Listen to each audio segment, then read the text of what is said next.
The late afternoon sun filtered through the tall bay windows of the bridal suite, painting the room in muted gold. Ethan stood near the doorway, hands tucked into the pockets of his worn jeans, as tracing the delicate lace cascading over his sister's shoulders.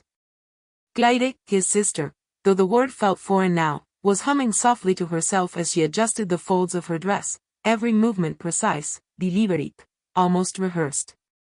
There was no trace of the woman who had cried in his apartment 6 months ago, clutching his shoulder and pleading for help, swearing she would repay him. That desperate Claire was gone. Replaced by this poised, untouchable bride-to-be, perfect in every way but utterly alien. "You should take some space, Ethan," Claire said, her voice soft, almost caring, as though she were offering advice rather than issuing a subtle command. She didn't look up, her gaze fixed on the mirror across the room. Ethan nodded slowly, feeling the weight of the words settle over him. "Yeah, maybe I should." "Good," she said without hesitation, without warmth. "It'll be less complicated tomorrow." Complicated. That word burned like acid in his chest. Complicated. Not brother. Not family. Just a problem to be set aside, a loose end to be tucked away neatly. It turned his eyes back to the window, watching the city bustle below. It was the kind of Saturday afternoon that felt innocuous at first glance: children on bicycles, couples walking dogs, the occasional cyclist weaving between traffic, but to Ethan, everything seemed distant, jotted, irrelevant. Nothing outside mattered. Only the events of the past year mattered, and they clawed at him relentlessly. 6 months earlier, he had believed in her. Trusted her. Maybe even too much. Clyde had called him one evening, her voice trembling over the phone. She had cried, leaning against the counter in her tiny apartment, explaining that she and Daniel couldn't afford their own place before the wedding. She sounded helpless. She sounded like his sister. He had wired her the money, $180,000. His savings, nearly all of it. He had never asked questions, never demanded receipts or contracts beyond the simple agreement that the condo would remain in his name until she paid him back. It was supposed to be temporary, she had said. Temporary. But nothing had been temporary. 3 weeks ago, he had discovered the truth. The condo wasn't in his name anymore, it had been sold. And the money? Gone. Vanished, like smoke slipping through his fingers. When he confronted her, he had expected outrage, denials, maybe even tears. But she looked at him with flat, unyielding eyes. "You're my brother," she had said. "You're supposed to help me. That's what family does." And in that moment, Ethan realized something that had been festering quietly in the back of his mind: he wasn't a family to her. Not really. It was a tool. A wallet. A resource. That realization had left him hollow. Angry. And yet, strangely calm. Because if Claire thought he would react with rage, she was sorely mistaken. He had learned, over the years, that power was quiet, patient, and deliberate. And patience was a weapon. So he had taken space. Exactly what she asked for. He had withdrawn. Stopped arguing. Stopped pleading. Stopped showing any emotion at all. But behind the scenes, he had moved like a shadow. Quietly, efficiently, methodically. He had called lawyers he trusted. Experts who specialized in property law, in reversing financial wrongs, in untangling legal webs. And slowly, piece by piece, he had started to regain control of what had been stolen. It had taken weeks, negotiations that tested his patience and nerves, and a meticulous analysis of documents Claire hadn't handled as carefully as she thought. There had been errors, oversights, and one critical mistake: part of the money she had used was still traceable to him, legally and irrevocably. By the time he had reclaimed enough of the condo, Ethan had felt a grim satisfaction settle over him. Not vengeance. Not triumph. Closure. And that was the key. Closure didn't require shouting, confrontation, or public embarrassment. It required preparation, timing, and precision. Temaru, at her wedding, he would have all three. Ethan glanced down at the envelope on the dresser beside him. A had prepared one for every table at the reception. Inside each, documents, messages, financial records, a timeline of Glyde's transactions and deceit. Each envelope was sealed, discreet, innocuous, but inside lay proof of every misstep, every lie, every betrayal. It wasn't about ruining the wedding. Not really. It was about ensuring that the truth couldn't be erased. That history couldn't be rewritten. That they, finally, had the last word. He shook his head slightly and stepped back, letting the sunlight catch the dust motes in the air. It was almost beautiful, the way the world seemed calm, orderly, and unaware of the storm that had been brewing in silence. He could hear the faint click of high heels on the wooden floor as Claire moved about, adjusting a veil, straightening lace, preparing herself to be the perfect bride. And for a moment, he almost felt pity. Almost.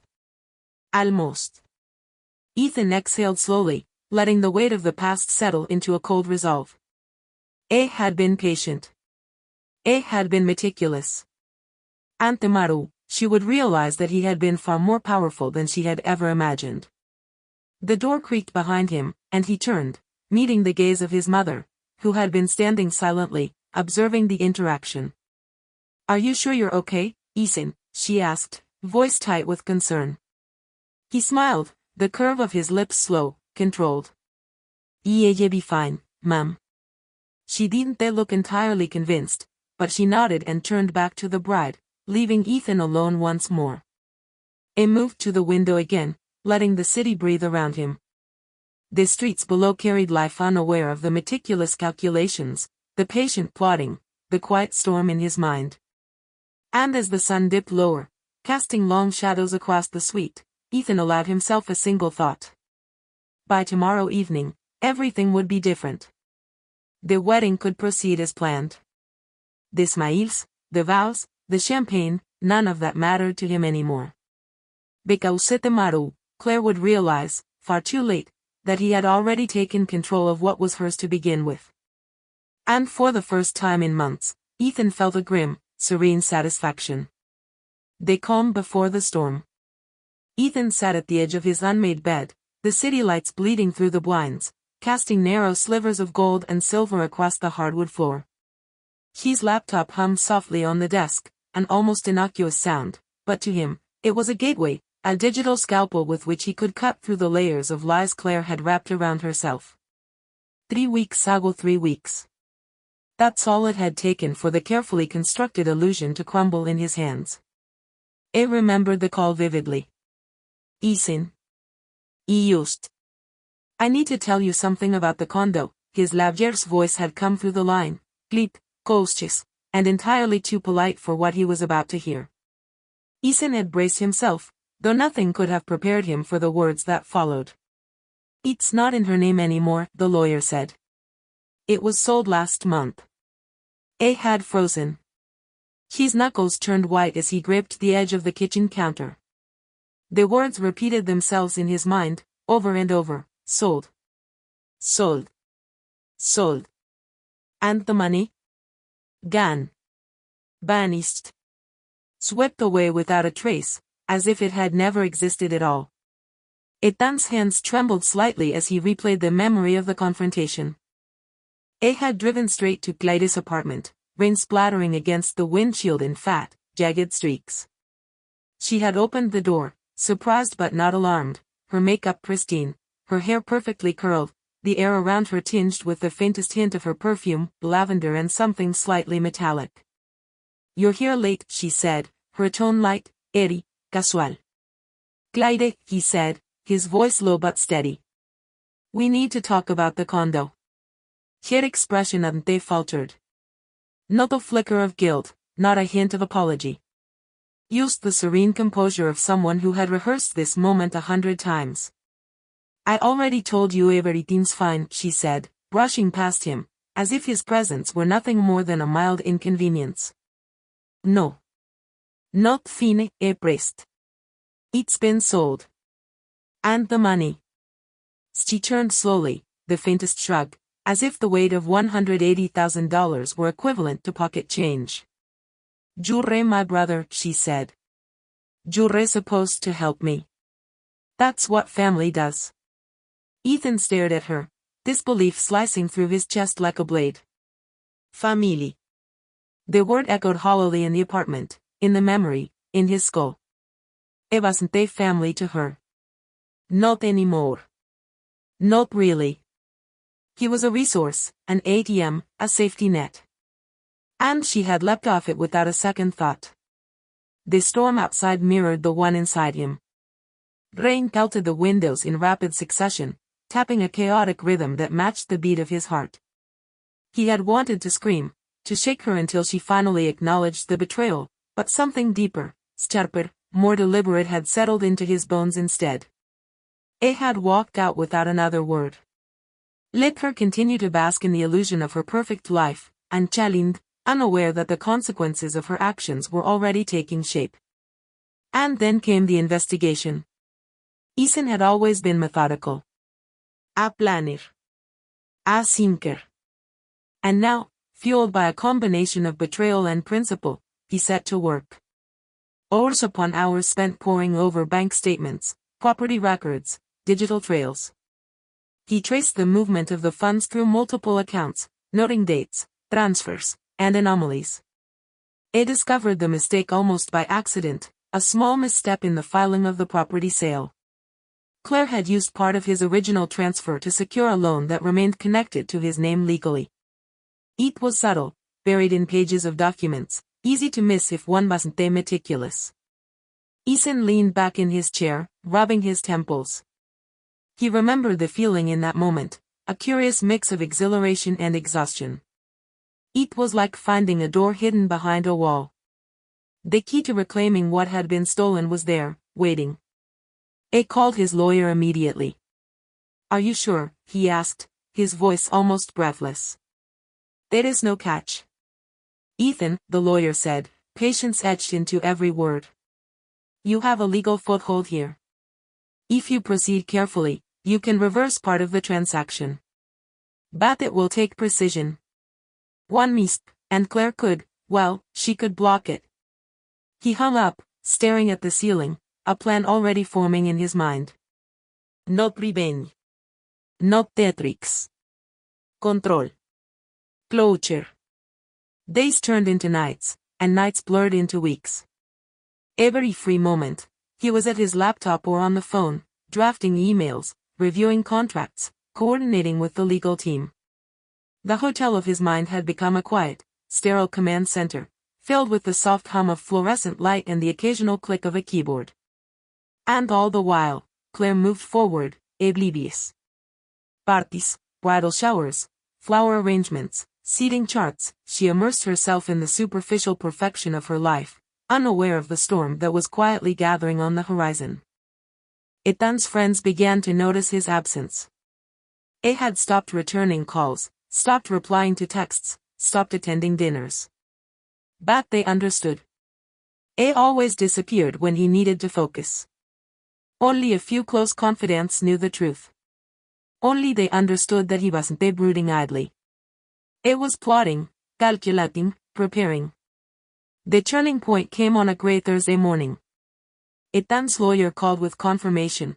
The paperwork was in order, the channels open. The condo could be reclaimed legally.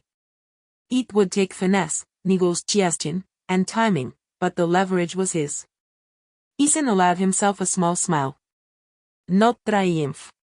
Not being the question. Calm, cold satisfaction. He remembered the nights when he had lain awake, imagining confrontation after confrontation, the screams, the tears, the apologies he knew would never come. But tonight, there would be none of that. Tonight, he would act silently, deliberately, leaving no room for denial, no opportunity for deception. He made the first call to the real estate agency handling the sale. Every word was measured, every question deliberate. He knew the stakes. He knew the consequences. And yet, a strange thrill ran through him, a sense of justice, finally within reach. By the end of that day, after a marathon of legal maneuvering, phone calls, and double-checking documents, he had done it. Reclaimed enough of the property, ensured the funds would return, prepared the evidence for the envelopes he would later distribute at the wedding. He leaned back in his chair, exhaustion washing over him, but it was sweet, purposeful. The truth was on his side, meticulously documented and unassailable. Temaru, he would watch her walk down the aisle, radiant, perfect, unaware that he had already taken control of the narrative. And for the first time since discovering the betrayal, Ethan felt a quiet peace settle over him. Not joy, not malice, not revenge. Something sharper, clarity. Claire had made a critical mistake. She had underestimated him. And Temaru, he would ensure she never underestimated him again. He closed the laptop and stood, stretching, feeling the tension in his shoulders ease slightly. The city outside had settled into a quiet rhythm now, the rain slowing to a gentle patter. He walked to the window and watched as the last of the afternoon light bled into the skyline, painting the buildings in shades of amber and steel. Everything was in place. The plan, the timing, the envelopes, all of it ready. He whispered to himself, almost as a promise. By the time you think you're safe, Claire, it'll already be too late. Ethan sat alone in his apartment, the dim glow of the desk lamp illuminating stacks of paperwork, legal forms, and folders filled with meticulous notes. The city beyond the window stretched into the night, a vast grid of lights that seemed indifferent to human affairs. Inside, however, everything was deliberate, measured, and exacting. Silence had become his weapon. Since confronting Claire 3 weeks ago, he had followed her instructions with perfection. He had taken space. He hadn't called, hadn't texted, hadn't questioned. He moved through the days as if disengaged from his own life, letting her believe he had accepted the betrayal. She thought he was distant, hurt, retreating. Little did she know, he was fully present, but in ways invisible to her eyes. It was ironic, in a way. The same sister who had demanded loyalty, unquestioning support, and blind trust now thought she had removed him from the equation simply by ignoring him. But Ethan knew better. Power, he had learned, often hid in plain sight. And patience was the most formidable form of power. He leaned back in his chair, letting out a slow breath. His mind flickered through the steps of the past few weeks, reviewing bank statements, checking the condo's legal documentation, tracing every transfer, every small detail that Claire had overlooked. She had been careless, perhaps overconfident, assuming that money once transferred would be untouchable. She hadn't counted on him. His phone buzzed once, a muted, discreet vibration on the desk. He ignored it. Friends, colleagues, even family had tried to reach him, but he kept his distance. Each message left unread was a calculated move. The less they saw of him, the more freedom he had to act unseen. In the quiet of the night, Ethan began drafting letters. Not to Claire, not yet. These were envelopes for later, when the timing would be perfect. Each would contain the truth, financial statements, messages, timelines, evidence of her deception. Every transaction, every word she had spoken about repayment, every promise now exposed. By placing them carefully at the reception tables, he could ensure that no one would doubt the reality of what had transpired. As he worked, he visualized the wedding day. Guests arriving, their laughter and chatter filling the hall. Flowers arranged in meticulous bouquets. The soft music drifting through the air. And there, in the midst of it all, Claire, radiant, perfect, unknowing of the undercurrent that ran beneath the surface of her celebration. Ethan smiled faintly. Not cruelty, not malice, just satisfaction in knowing that the moment of truth would be his alone to orchestrate. Demean, he reminded himself, was everything. He picked up his phone and made another call, this one to his lawyer. I need to confirm everything for tomorrow, he said, his voice low, calm. The property is secure, the funds are accessible, and the documents are ready for distribution. Any delays could compromise the plan. Understood, the lawyer replied, tone clipped but professional. Everything is in order. You have full control, legally and financially. The envelopes will hold up under scrutiny if anyone challenges them. Good, Ethan said. He hung up and leaned back, letting the silence of the room settle over him. In these days of quiet observation, he had noticed patterns in Clyde's behavior that had once gone unseen. The way she double-checked her makeup, the small ritual of brushing a strand of hair behind her ear when she was anxious, the precise way she placed her invitations in the mailbox. All details that seemed trivial, now valuable. He catalogued them mentally, using them to predict her movements, her timing, her assumptions. The condo, the money, the evidence, it was all just part of the strategy. The true power lay in restraint. In letting her believe she had won, she had lowered her guard completely. Ethan had also begun rehearsing his demeanor for tomorrow. It would not appear angry, vindictive, or even particularly engaged. Calm, quiet, observant. A ghost in the background. It would move like water, fluid, undetectable, unassuming. And when the time came, the envelopes would speak for him. It thought about Daniel Brooks, Clyde's fiancé. A good man, naive in his own way. He had been complicit only by association, trusting Clyde's words, her promises. Daniel would be a witness to the truth, but Ethan did not plan to confront him directly. His aim was not to humiliate, but to reveal reality in a manner undeniable. Over the past weeks, Ethan had tested contingencies, backup plans, and exit strategies. What if someone discovered his movements? What if Claire questioned him? Each scenario had been carefully considered and mitigated. The result was a web of precision, where each action had a counteraction planned, every variable accounted for. He paused for a moment and closed his eyes. The weight of what he was doing was heavy, but it was also purposeful. Every meticulous step he had taken, every sleepless night, every ounce of mental energy was focused on one goal, reclaiming control, reclaiming dignity, and ensuring that the truth could not be hidden.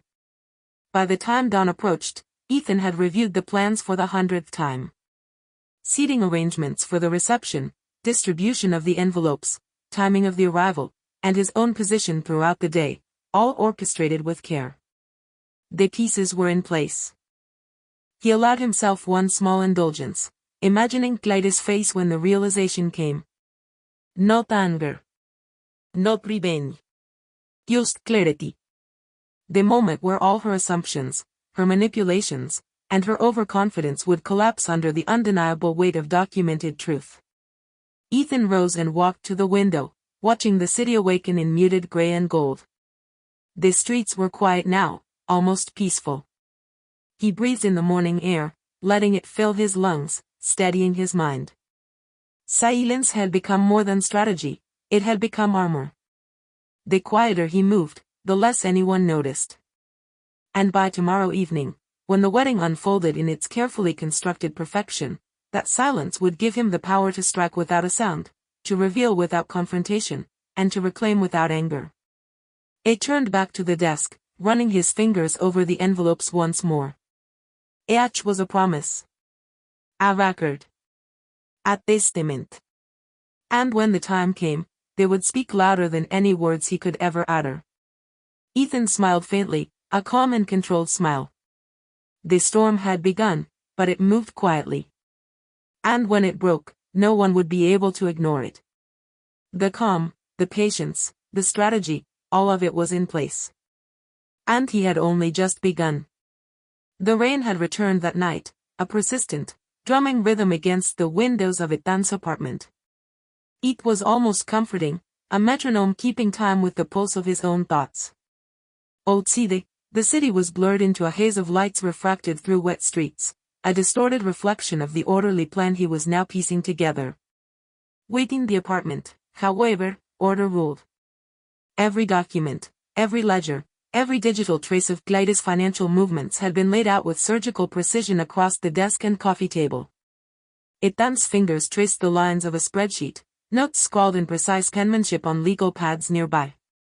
He had worked for hours, analyzing bank statements, property records, email threads, and text messages. Each one was a thread, and he was beginning to see the tapestry beneath Glyde's carefully constructed facade. The condo, he noted, had been sold in a flurry of last-minute paperwork, almost as if the transaction had been rushed to prevent scrutiny. Yet, buried deep in the escrow documents, a single clause tied part of the original down payment, his down payment, to a temporary loan Claire had used in her name. The oversight was subtle, almost negligible to anyone not trained to notice, but Ethan's lawyer had confirmed it. Legally, it gave him leverage. He leaned back in his chair, running a hand through his hair. 6 months of trust, of belief in her sincerity, had been ripped away in an instant. And yet, here he was, armed not with anger, but with clarity. The betrayal stung, but the thrill of discovery, the hunt, the investigation, was intoxicating in its own way. Ethan opened his laptop and began cross-referencing emails from Claire and Daniel, highlighting inconsistencies. Dates didn't match transaction records. Promises to repay were delayed, vague, and sometimes completely absent. There were threads where she had assured him the condo would remain in his name, messages that, in hindsight, read like rehearsed lies. He pulled up the property records again, eyes scanning for anomalies. There it was, single-line item, easily overlooked in the chaos of pages and filings. A loan, partially funded by his original transfer, had been registered under Glyde's name but had not been fully discharged. The paperwork was sloppy, rushed, incomplete, and vulnerable. Ethan allowed himself a small smile. It was a mistake, yes, but one he could exploit. A subtle leverage, legally binding, that could be used to reverse part of the transaction. Not revenge. Not theft. Used the reclamation of what had been wrongfully taken. He made a note: do not underestimate Glyde's attention to detail. The fewer direct interactions, the better. For days, he pored over the financial trail. Each transfer, each signature, each timestamp was catalogued meticulously. He began drafting a timeline of Glyde's actions, cross-referencing it with his own bank statements and documentation. Patterns emerged: spending habits, subtle attempts to obscure the origin of the money, misdirection in her messages. It was almost artistic, the way deceit left faint traces for those willing to look. Ethan's phone buzzed. A message from his lawyer found an additional discrepancy in the escrow. Could be useful. Cal tomorrow. A typed a quick response: will review. Good work. His mind wandered briefly to Claire, imagining her preparing for the wedding, unaware of the digital net tightening around her.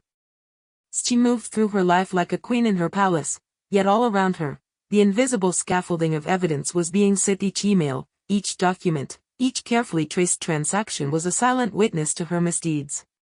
A switched focus to Daniel's involvement. Ethan did not hate Daniel. He understood the man had been caught between loyalty and naivete, but he was now a peripheral player, a witness to the unfolding drama. Ethan made mental notes of Daniel's interactions, tracing phone calls and meetings. Any potential obstacle or interference would need to be accounted for, though Ethan doubted Daniel would interfere with the envelopes, revelations. The evening stretched on. Ethan's apartment, usually a place of solitude and respite, had transformed into a war room. Walls that once held framed photographs and casual decorations were now cluttered with post-it notes, legal forms, and printed bank statements. A faint odor of coffee lingered, evidence of long hours and sleepless nights. He opened a drawer and pulled out a small safe, unlocking it with a combination he had memorized months ago. Inside were copies of all the documentation he had compiled, the financial records, timelines, email prints, screenshots, notice, everything that would later go into the envelopes. His hand lingered over the papers, feeling the weight of both their physical presence and the significance they carried. Every move had been planned. Every contingency considered. What if Claire noticed discrepancies? What if she questioned him before the wedding? Every scenario had been accounted for, mitigated through layers of discretion. Silence, invisibility, and patience were his allies. Ethan paused and leaned against the desk, closing his eyes. For a moment, he allowed himself to feel the full spectrum of his emotions, betrayal, anger, frustration, but tempered with the sharp clarity of control. He had learned something vital in the past weeks: power was quiet. Power was methodical. And when wielded correctly, it could be almost invisible until it struck. He allowed himself one thought: by the time Claire realizes what has happened, it will be too late. Outside, the rain had slowed to a drizzle. Ethan looked out at the dim city lights, reflecting on the weeks of investigation, the meticulous tracing of transactions, the careful planning of evidence.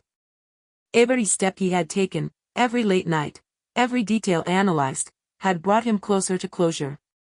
He returned to the documents, highlighting an anomaly in a series of bank transfers that had been overlooked. It was minor but significant, a weak thread in Clyde's otherwise calculated presentation of financial independence. Ethan smiled faintly. The thread could be pulled. The structure could unravel. He organized the papers, stacking them carefully in order of presentation. Each envelope would be a self-contained record of deceit, a story told through numbers, dates, and communications. There would be no ambiguity, no room for excuses. And as he worked, Ethan felt the transformation within himself. The hurt and betrayal were no longer raw, they were fuel. Fuel for a carefully executed plan, for a reckoning that would be both subtle and undeniable. Hours passed, then days. The investigation consumed him completely, but he was unrelenting. Each discovery brought him closer to understanding the full scope of Clyde's actions and how to reclaim control. He mapped out the sequence for the wedding day in his mind: arrivals, placement of envelopes, observation points, and timing. Every potential disruption was accounted for. By the end of the week, Ethan had compiled a master plan. The evidence was complete, the strategy set. He had become invisible in plain sight, an observer, a silent architect of revelation. Clyde would never see him coming, never anticipate the quiet storm that had been building around her. Finally, he leaned back in his chair, exhausted but satisfied. The rain had stopped completely, leaving a damp, fresh scent in the air. He closed his eyes and whispered softly to himself. The truth will speak tomorrow. And there is no defense against it. The office smelled of coffee, paper, and faint antiseptic, a sterile scent that somehow comforted Ethan. He sat across from his lawyer, a sharp, pragmatic woman named Claire Donovan, whose reputation for navigating complex property disputes was nearly unmatched in the city. Her eyes, steel gray and unyielding, studied him for a long moment. "You understand what's at stake here," she said finally, voice calm but firm. "This isn't just about the condo or the money. This is about establishing a clear legal record and securing leverage that can't be disputed." Ethan nodded, his hands folded neatly on the desk. "I understand. You need everything airtight. If Clyde, my sister, gets wind of even the slightest irregularity, she could complicate matters. You need certainty." Claire Donovan leaned back in her chair, steepling her fingers. "Certainty comes from precision. And paciencia. You've done the investigation, Jube traced every transaction, identified every misstep. Now it's about executing the plan. Timing is critical." Ethan took a slow breath. Timing. They'd been thinking about it non-stop for weeks. Every phone call, every legal filing, every envelope at the reception hall, the timing was the axis around which everything would turn. "Let's start with the condo," he said. "That's the status." Clyde opened a folder and slid it across the desk. Itansai scanned the documents, meticulously reviewing each line: escrow agreements, loan records, lien notices, transaction timelines. The condo had been sold, yes, but the partial loan funded by his original transfer had never been fully cleared. That legal tether was the lever he needed. "You see this?" Clyde said, pointing to a highlighted section. "This is the weak link. It's minor, but enforceable. The escrow company failed to properly discharge this portion. Legally, it gives you a claim. With careful negotiation, You can reclaim either the funds or equivalent property rights. Ethan's pulse quickened slightly. And the risk? Minimal, she said. If we approach this methodically. But you must not act hastily. Claire will sense confrontation if you push too hard. Subtlety is key. Your advantage lies in her overconfidence. She doesn't think you're a threat anymore. He leaned back in his chair, thinking. That overconfidence had been her fatal mistake. She had assumed withdrawal equaled acceptance, silence equaled submission. Ethan had learned that appearances were often deceptive. And appearances, when carefully manipulated, could be weaponized. Over the next several days, the negotiation took shape. Calls were made, letters drafted, and proposals subtly crafted to appear conciliatory while securing his legal foothold. Ethan moved like a chess player, anticipating Claire's moves before she even conceived them. Every phone call with her attorney was precise, every email worded with deliberate ambiguity that concealed his intentions. One evening, as Ethan reviewed the latest draft of the legal documents, his phone rang. The number was unfamiliar. Ethan, a crisp male voice asked. Yes, he said cautiously. This is Daniel Brooks, the voice continued. Ethan's heart sank slightly. Daniel, unaware of most of the financial intricacies, was already under immense stress preparing for the wedding. Claire, she's been asking about the condo. She's worried she might have missed a step. She keeps asking me to check with her lawyer. Ethan's mind raced. Daniel's involvement could either complicate or, if handled correctly, solidify his leverage. He chose his words carefully. I understand, Ethan said evenly. Just make sure she follows the proper channels. Nothing should be rushed. Any irregularities need to be addressed formally. Right, Daniel said. Ella make sure she does. Ethan hung up, letting out a quiet exhale. Control, he reminded himself, required calm. It was not going to panic or act impulsively. Every move had to serve the larger strategy. By midweek, his lawyer had drafted a formal notice highlighting the legal irregularities in the condo's transaction. It was a subtle, professional document, devoid of emotion, but meticulously detailed: dates, amounts, transaction IDs, signatures. It left no room for Claire to dismiss or rationalize the errors. Ethan reviewed it line by line, ensuring that each assertion could withstand scrutiny. Any weakness could be exploited, not by him, but by her, if she were clever. It had to anticipate every counter-argument. The final stage of negotiation involved a call between lawyers. Ethan listened quietly in his apartment, the muted hum of the phone line filling the silence. Claire's lawyer argued, questioned, and tested the boundaries. Ethan's lawyer countered each point with evidence, precision, and quiet authority. Hours passed. The negotiation was exhausting, a relentless mental battle that required vigilance and restraint. Ethan, though not speaking, felt every jab, every subtle maneuver, every attempt to twist facts. And yet, by the end, the result was clear. He had secured a binding legal claim that gave him control over the condo's proceeds and the partial funds used in its purchase. Victory, however, was measured and patient. Ethan did not celebrate. He filed the final documents, double-checked all records, and organized the envelopes that would eventually contain the proof. Each one was a record of the negotiations, of her missteps, and of the financial trail she had carelessly left behind. For the first time since the betrayal, he allowed himself a measure of satisfaction. Not triumph in the sense of revenge, but triumph in reclaiming what was rightfully his, in orchestrating a precise and undeniable plan. That night, as he sat alone, the city quiet outside, he reflected on the weeks of meticulous preparation. He had transformed anger into strategy, betrayal into leverage, and silence into power. Tomorrow, Claire would walk down the aisle, believing she had outmaneuvered him entirely. She would smile, radiant and perfect, blissfully unaware of the documents carefully prepared to reveal the truth. Ethan leaned back in his chair, closing his eyes.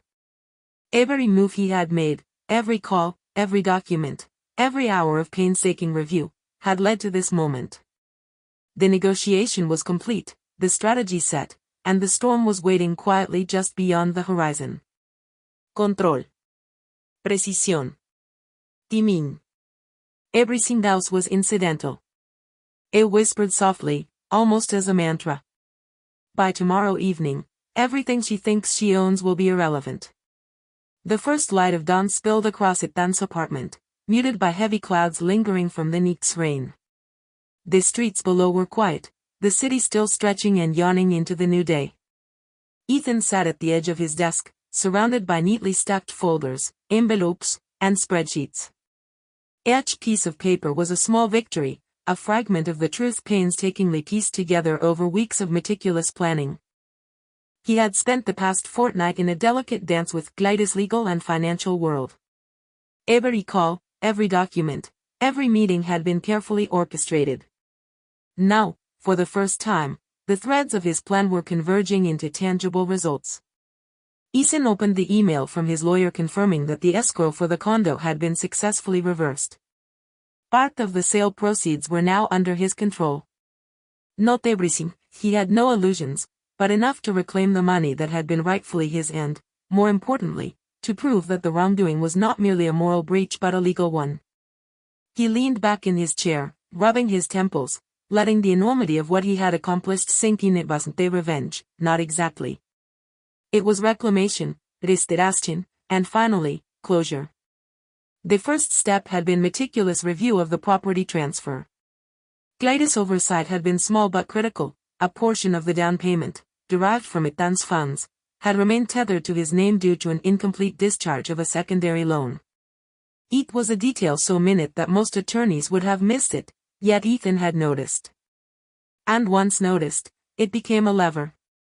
His lawyer had drafted a quiet notice to the relevant financial institutions and escrow company, outlining the legal discrepancy and demanding action. Ethan had watched every response, every line of text, parsing for weaknesses, inconsistencies, or any sign that Claire had realized the shift in leverage. By mid-morning, a notification arrived, the reversal had gone through. Ethan allowed himself a brief moment of satisfaction. The money was back, partially. More importantly, he now held a document trail, clear, irrefutable, and ready to be presented at the precise moment. Next came the condo itself. It was no longer Glyda's property in any practical sense. The sale had been annulled for legal reasons, leaving him in control. He reviewed the property title again, confirming his name as the official owner. He would sell it, not to punish Claire, not to take pleasure in her loss, but to solidify closure and neutralize the asset. The sale was executed swiftly but carefully, ensuring no unnecessary attention was drawn. Every step was professional, clean, and above reproach. The proceeds would be stored securely, forming a concrete foundation for the evidence he would later distribute. Ethan paused at the window, looking out at the city below, a mosaic of muted light and morning fog. The satisfaction he felt was tempered with reflection. It wasn't about money anymore. It hadn't been for weeks. This was about control, about correcting an imbalance, about proving to himself that trust could be honored and betrayal countered, not through impulsive rage, but through measured, deliberate action. He turned to the envelopes lined up along his desk. Each one contained a complete dossier, financial records, timelines, correspondence, screenshots, and annotated notes linking each action to Glyda's decisions. Each envelope would go to a table at the wedding reception. The plan was subtle. The revelation would not be immediate, not violent, but methodical. By the time the guests had absorbed the contents, the truth would be undeniable, and Glyda's careful veneer would begin to crack. Ethan arranged the folders in the exact sequence he planned to distribute them. Table by table, name by name, timeline by timeline. Every document, every annotation, was double-checked for accuracy, for clarity, for maximum impact. There could be no ambiguity. Any hint of doubt would undermine everything. As he worked, he replayed the moments from months prior, the sleepless nights, the whispered promises, the financial transfers, the quiet pleas for trust. Each memory sharpened his focus. He did not relish Clyde's betrayal, nor did he take pleasure in her eventual embarrassment. It was about principle. About balance. About demonstrating that deceit, no matter how carefully concealed, leaves traces. And if one knows where to look, those traces can be followed, analyzed, and used to restore order. Hours later, Ethan allowed himself a brief pause. He poured a cup of black coffee, the aroma grounding him in the present, and walked to the window. Below, the city was alive now, traffic beginning to move, people emerging with purpose. Soon, the wedding preparations would begin in earnest. Clyde would be radiant, smiling, unaware that her carefully crafted world was about to be reframed. He sipped the coffee slowly, savoring the warmth. There was a strange clarity in this moment, a calm before the storm, a quiet anticipation of what was to come. Every element of the plan was in place. Every envelope accounted for. Every document meticulously verified.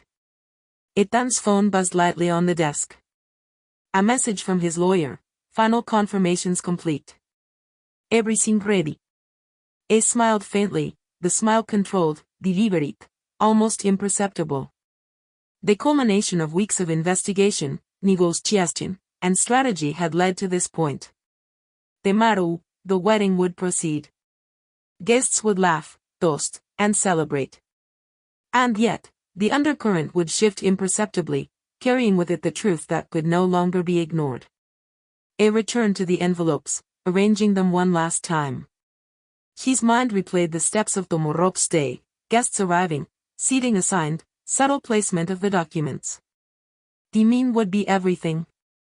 The first guests would open their envelopes before the bride even noticed, and once the ripple began, there would be no stopping it. Ethan exhaled slowly, letting the weight of his meticulous preparation settle over him. He had reclaimed what was rightfully his. He had neutralized the deception.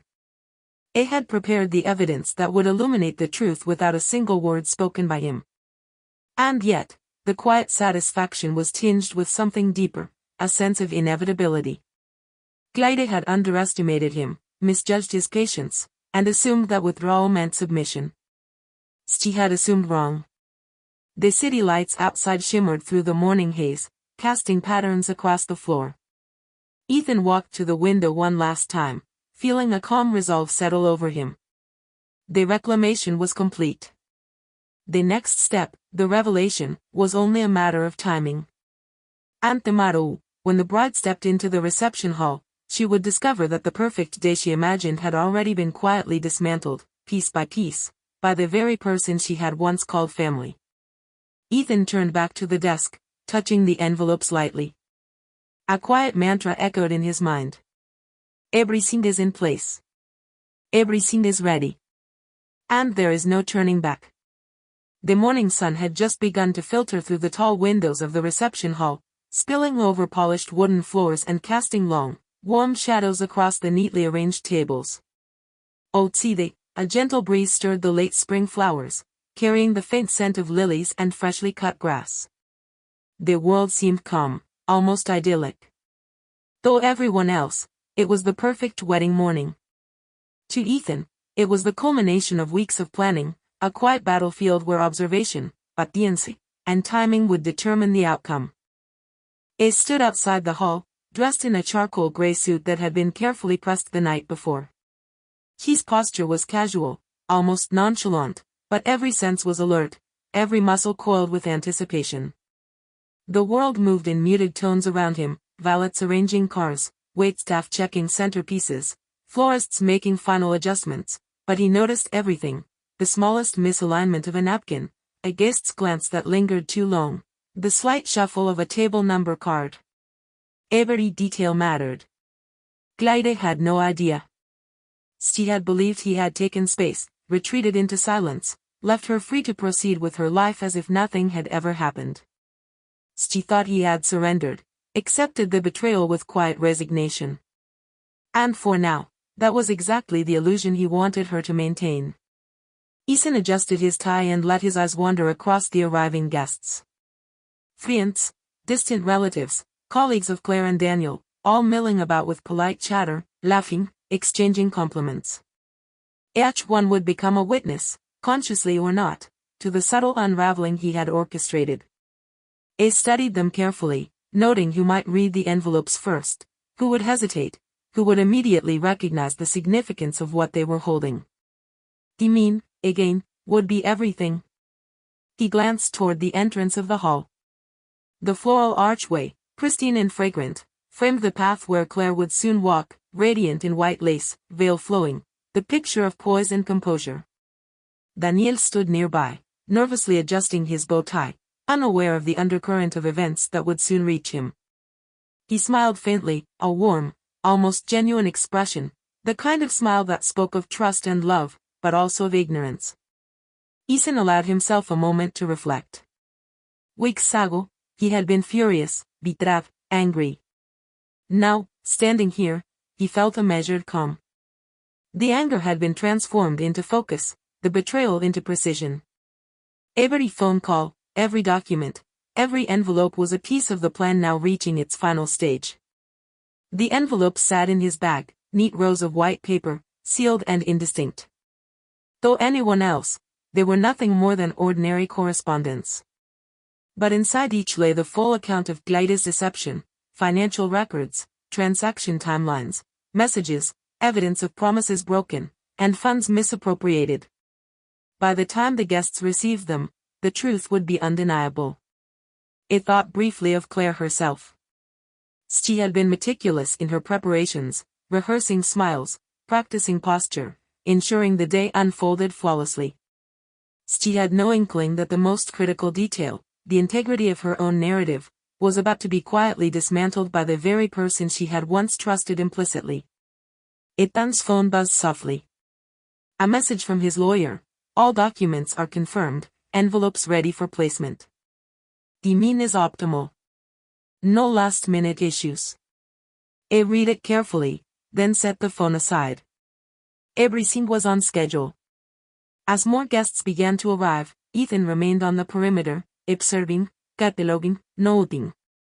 He recognized friends who would act as immediate amplifiers of the revelation, family members who would absorb and react, and even a few individuals who might challenge or question the validity of what they found. Each scenario had been accounted for, rehearsed mentally a dozen times over. He moved quietly, almost imperceptibly, placing the envelopes at the predetermined tables. Each one was positioned with care, in subtle, unassuming places, under napkins, beside place cards, tucked just behind the centerpiece bouquets. The goal was simple: the revelation should unfold organically, naturally, with no trace of Ethan's direct intervention. By the time Claire noticed, it would already be too late to control the narrative. He paused at one table, observing a group of close family members laughing together. He slipped an envelope beneath a folded napkin, his fingers brushing lightly over the pristine paper. The weight of its contents seemed to vibrate faintly under his touch, a quiet testament to weeks of preparation, patience, and precision. As he moved on, he caught sight of Claire from a distance. She was adjusting her veil again, her fingers delicate and sure, eyes flicking to the mirror with practiced care. The sunlight caught the lace in just the right way, illuminating her face with a soft halo. She looked perfect, untouched, radiant, utterly unaware of the storm that had quietly gathered around her. Ethan let himself a small, controlled smile. Not malice, not triumph, just satisfaction in knowing that the plan had unfolded exactly as intended. Every element, every calculation, every contingency had been considered and executed. The hall itself began to fill more fully now. Waitstaff moved with practiced efficiency, placing the final plates and silverware. Musicians tuned their instruments, a soft hum of violins and piano notes drifting through the air. Guests chatted in low, pleasant tones, unaware that the envelopes at their tables carried more than mere papers. They carried the truth, and with it, the quiet unraveling of Glyda's carefully constructed world. Ethan stepped back slightly, hands in pockets, blending into the background. He watched, not as a participant, but as an observer, the silent architect of revelation. The tension in his chest was palpable but controlled. A had anticipated this moment countless times in the quiet of his apartment, passing, reviewing, visualizing. And now, finally, it was here. From the corner of his eye, he saw Daniel glance nervously toward the entrance, unaware of the silent choreography taking place. Guests were finding their seats, laughing, exchanging pleasantries, adjusting dresses and ties. The envelopes waited, inconspicuous, innocent in appearance, but potent beyond measure.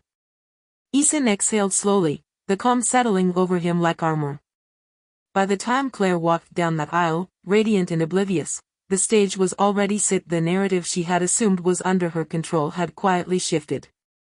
By the time the first envelope was discovered, the first reaction stirred, the first whispers spread, there would be no undoing it. He adjusted his jacket, straightened his tie, and took a final scan of the hall. Everything was in place. Timing, positioning, strategy, perfect. The calm before the storm. And as he watched Claire make her final preparations, the sunlight catching the veil across her shoulders, Ethan allowed himself one thought. The motto is yours, in appearance. But the truth is already mine. The reception hall was a cascade of soft light and delicate floral arrangements. Crystal chandeliers reflected sunlight across the polished wooden floor, illuminating the faces of the arriving guests. Music flowed gently from the corner where a string quartet had been set up, providing a soothing backdrop to what was meant to be a day of celebration, joy, and unity. Ethan stood near the back, blending seamlessly with the crowd, his charcoal gray suit unremarkable, his posture casual but alert. From his vantage point, he could see every movement, every glance, every subtle interaction. Every guest was oblivious to the silent disruption lying in wait at their tables, the envelopes he had painstakingly placed. The first guests began to take their seats. Families clustered together, friends exchanged warm greetings, and somewhere near the entrance, Glyda's mother fussed with her own dress, checking that everything was perfect.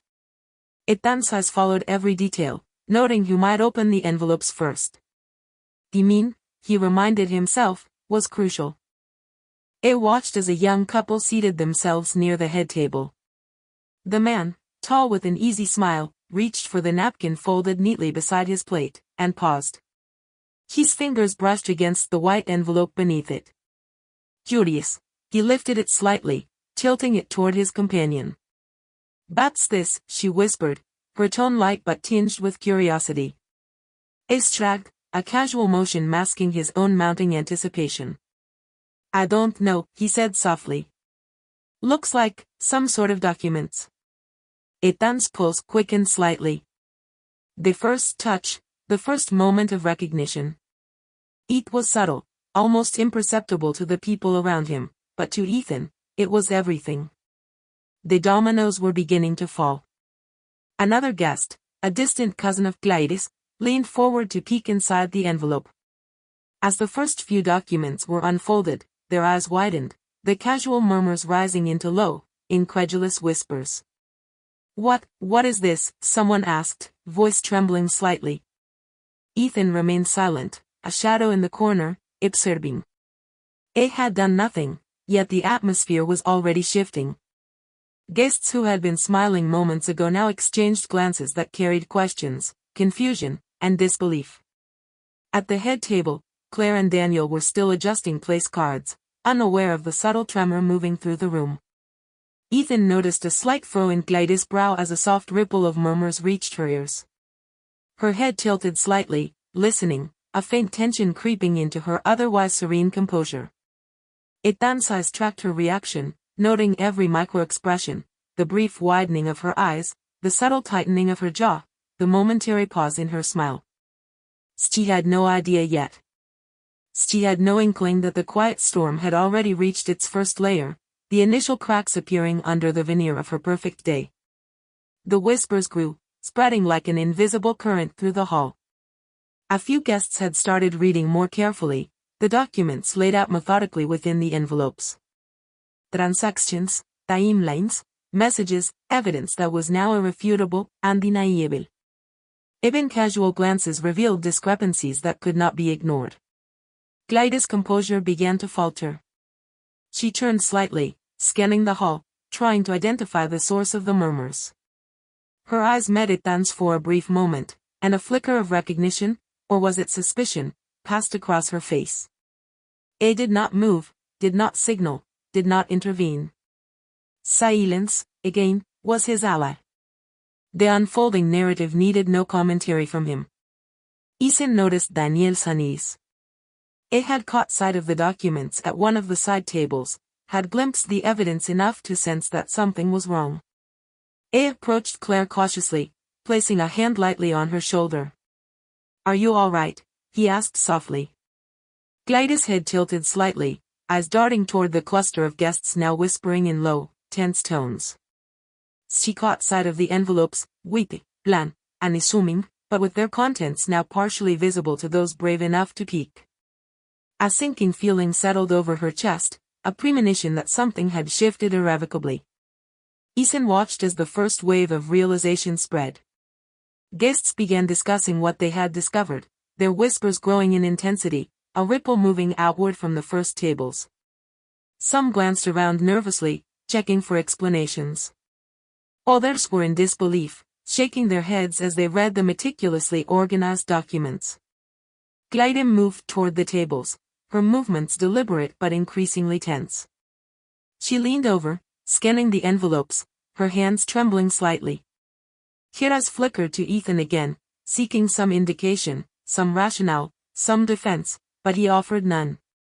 He was calm, composed, a silent observer in a room that was beginning to churn with quiet panic and disbelief. The murmurs grew louder, now punctuated with questions directed at Claire. Why wasn't this mentioned?" one guest asked, voice shaky. "This doesn't make sense." Glyde's mouth opened, closed, and opened again. She attempted a smile, a gesture meant to reassure, but it faltered almost immediately under the weight of the evidence now openly displayed. Ethan's eyes followed each interaction, noting the subtle fractures appearing in Glyde's social armor. Friends who had once nodded approvingly now exchanged incredulous glances.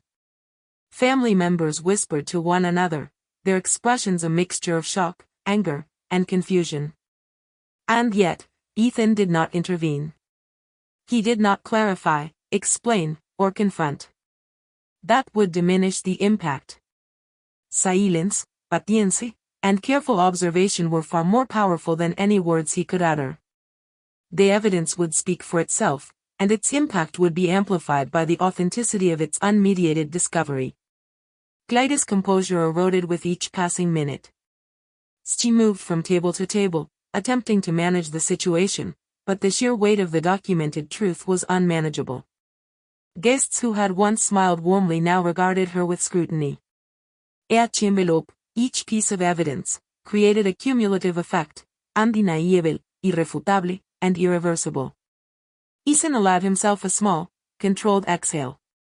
The first phase was complete. The truth had begun to surface, quietly, systematically, yet with an impact that would not be ignored. Glyde had assumed the day would unfold in perfection, yet perfection was an illusion, one that was now dissolving in the soft murmur of whispered revelations. From his vantage point, he could see Glyde's face, a mixture of disbelief, panic, and fleeting recognition of the consequences. She realized, far too late, that the narrative she had controlled for months had shifted irreversibly. And Ethan, the silent architect, remained calm. He had reclaimed control, not with anger, not with confrontation, but with patience, precision, and preparation. The storm had begun, subtle yet powerful, and its ripples would continue to unfold long after the initial shock. A stepped back slightly, letting the room breathe around him, observing the quiet chaos he had orchestrated. The envelopes had done their work, the truth had been revealed, and the carefully constructed illusion of Glyde's perfect day had begun to fracture before his eyes. Ethan allowed himself one thought, measured and deliberate.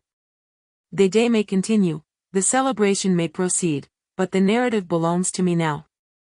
The murmurs had grown into a low, almost tangible hum of tension that filled the reception hall.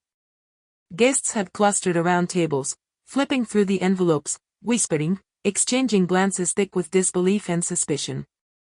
The soft strains of the string quartet seemed to falter under the weight of the unspoken tension, the music becoming almost incidental to the unraveling drama. Gladys stood frozen near the head table, her veil slightly askew, hands pressed to her sides. For the first time that day, her composure faltered. The radiant, poised bride had been replaced by someone teetering on the edge of panic. She glanced toward Ethan, who stood near the back of the room, hands in pockets, a subtle, controlled expression on his face.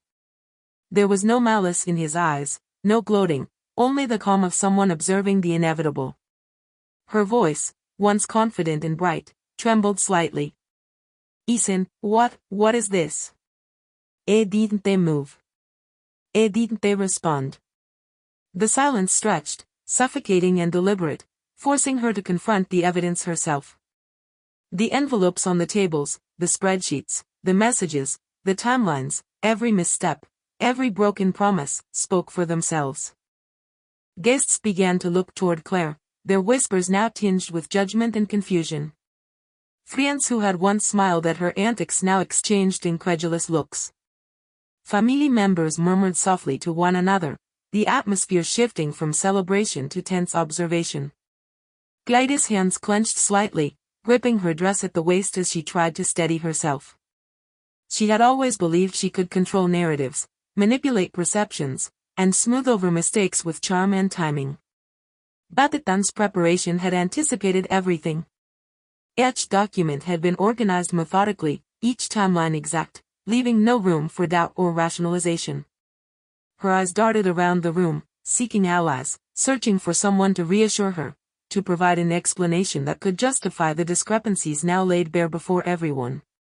But no one could offer more than tentative glances. No one had the context, the details, the evidence. Only Ethan possessed that knowledge, and he remained silent, patient, and unyielding. She took a shaky step toward him. Ethan. But words failed her. How could she explain the months of deception, the hurried sale, the misappropriation of funds? How could she justify the betrayal, the lies, the promises she had never intended to keep? Ethan's eyes met hers for the briefest of moments. There was no anger, no rage, no overt triumph. Only clarity, precision, and quiet resolve. It was the calm center of a storm she had created herself, a storm she now could neither deny nor control. Gladys' voice wavered. It's complicated. You don't understand. I understand perfectly, Ethan said finally, his voice low but steady. It carried through the room, measured and deliberate. You lied. You misused funds that were entrusted to you. You assumed silence meant submission, that withdrawal equaled acceptance. But I observed. Y da que mentir. And now, his gaze swept the room, landing on each guest in turn, the truth is here. The room seemed to exhale collectively, a ripple of awareness passing through the guests. Conversations halted mid-sentence, forks and glasses paused in midair, as if the very atmosphere had shifted. Gladys' breath came in short, shallow bursts, panic and disbelief mingling in her eyes. You planned all of this, she whispered, voice barely audible. Ethan, didn't they respond? Didn't they need to? The impact of the evidence spoke for him. The documents, meticulously compiled, irrefutable in their clarity, formed a narrative that could not be denied. Every transfer, every message, every broken promise was laid bare, and the ripple of comprehension spread outward. Gladys' hands trembled as she clutched her veil, trying to mask the growing hysteria. Her carefully rehearsed smile had vanished, replaced by a raw, exposed vulnerability. She moved from table to table, her eyes scanning the envelopes, the documents, the shocked faces of the guests.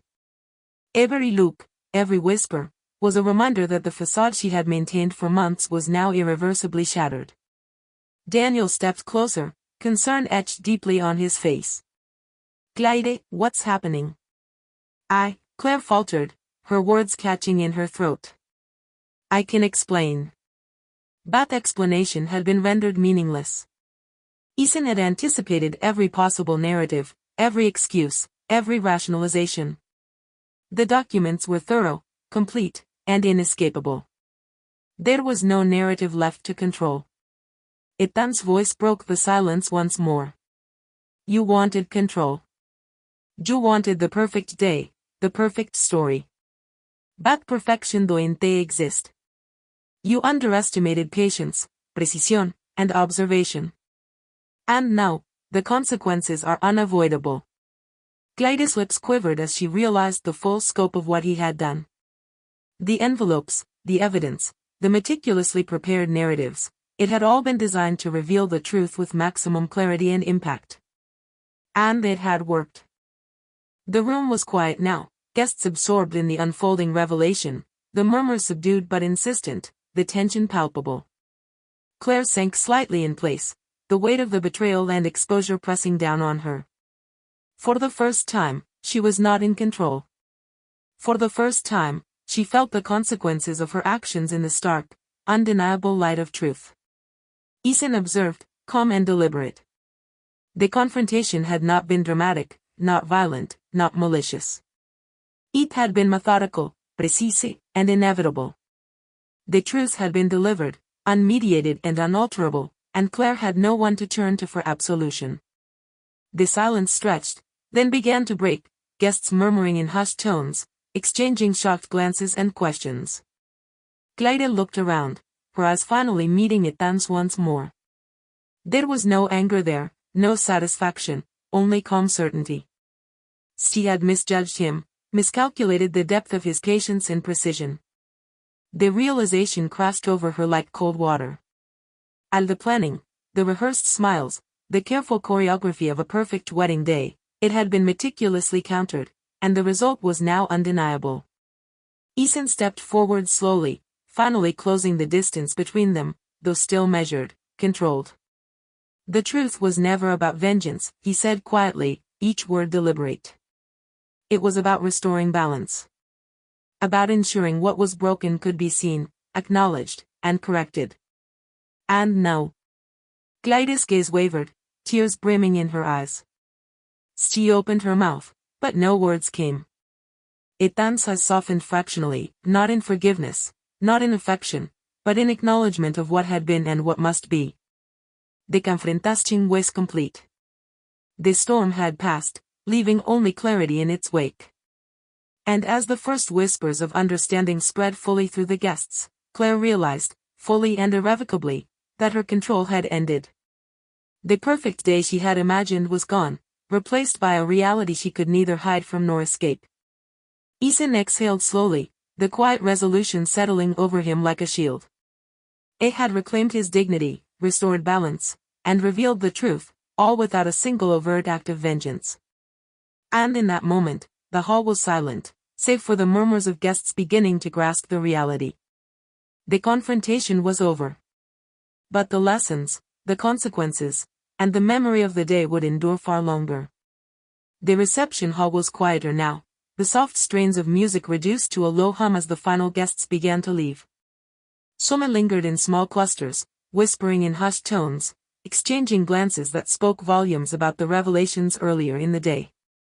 Others slipped away quickly, eager to distance themselves from the tension that had hung over the event like a fragile, sharp-edged veil. Ethan remained near the back, leaning lightly against a pillar, observing the ebb and flow of movement. It was no longer a participant, no longer a hidden architect manipulating events from the shadows. The storm he had orchestrated had passed. What remained now was clarity, the afterimage of truth that would linger long after the hall was empty. Gladys stood near the head table, her veil slightly disheveled, hands pressed to her stomach in a posture of exhaustion and disbelief. The radiance she had worn that morning was gone, replaced by a stark, unshielded vulnerability.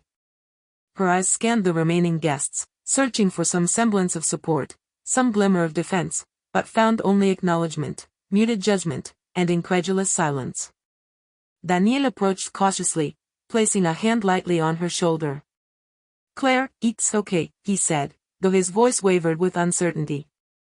"We'll figure this out." She turned to him, tears brimming, voice trembling. "Figure it out?" "Daniel, it's everywhere, everyone knows everything." Ethan observed silently, a calm anchor amid the emotional turbulence. It had not sought to humiliate, not sought to punish. The evidence, the envelopes, the meticulously documented truths, they had done all the work. And yet, witnessing the immediate emotional impact was unavoidable, even for him. Guests trickled past the tables, some pausing to glance at the evidence once more, some offering sympathetic murmurs to Claire, others merely shaking their heads in disbelief. The social fabric of the event had shifted, imperceptibly at first, then with increasing tension, as the undeniable facts settled in. Ethan's attention shifted inward. The weeks of planning, the sleepless nights spent tracing transactions, the careful orchestration of every envelope's placement, it had all led to this moment. And now, standing here, he felt a quiet, measured satisfaction. Not triumph, not vindication, but closure, the precise form of closure he had sought. It reflected on what had happened over the past year, the trust he had extended, the betrayal he had endured, the lessons learned in patience, observation, and careful action. Family, he realized, was not merely defined by blood or shared history. Family was a complex web of trust, responsibility, and respect.